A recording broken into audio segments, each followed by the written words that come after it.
সুতরাং এই মানুষগুলোকে কখনো আপনি নট কালেক্টের নেগেটিভ সাইড। তারা সারা জীবন শুধু দিয়ে যায়, কিছুই নেয় না, ভাত না খেয়েও বলে যে খেয়েছি বাবা তোর আগেই। এই ধরনের মানুষকে আপনি ঘৃণা করার প্রশ্নই আসে না। আর ইয়াং জেনারেশনের জন্য আমি যে মেসেজটি দিতে চাই,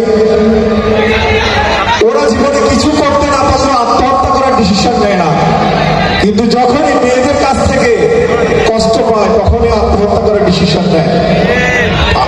ঠিক আছে? হ্যাঁ, আমি তোমাদের জন্য এখন একটি ঐতিহাসিক গান আমি করে যাচ্ছি, যে গানটার সাথে তোমরা সবাই খুব বেশি পরিচিত।